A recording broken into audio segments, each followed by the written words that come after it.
These young girls aged between 10 and 18 are taking part in a drama rehearsal.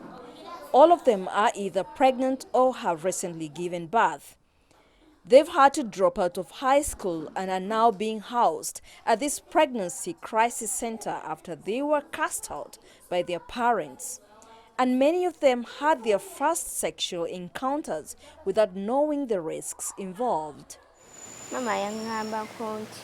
Mummy mentioned it to me, but I ignored her and went ahead and had sex and fell pregnant.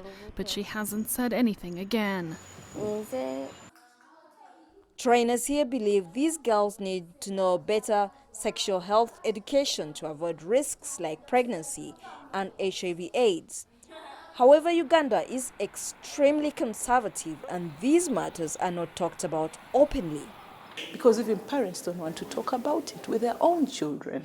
So if they cannot talk about it with their own children, so we have to package it in a way that is friendly, that is interactive, that is not going to raise people's eyebrows and say, what is it that they are teaching our children?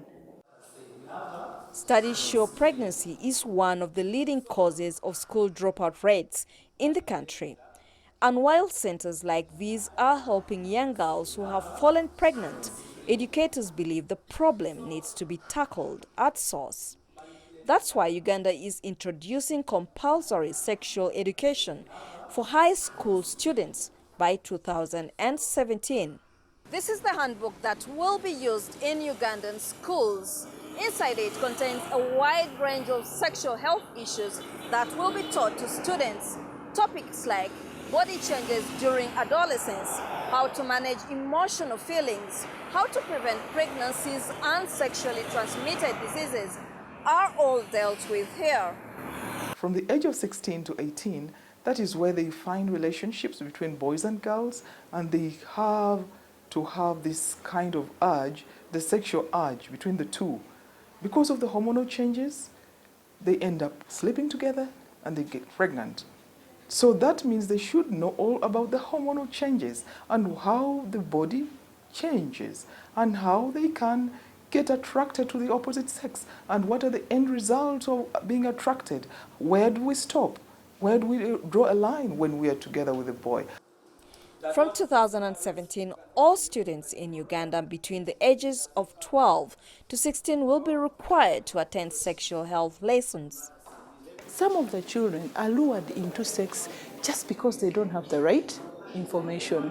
We know that we live in a poor country. Girls are being enticed by small things, small gifts. There are, however, concerns of how the topic will be taught, given that it's such taboo subject.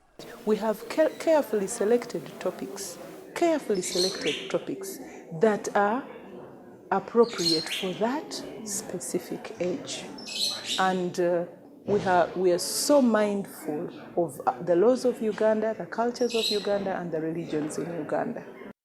While some sexual issues are taught in biology lessons at school, it's thought that dedicated sexual health lessons will help better educate young girls and give them the right information so that they can avoid unwanted pregnancies and infections such as HIV. Isabel Nakiria, CCTV, Kampala.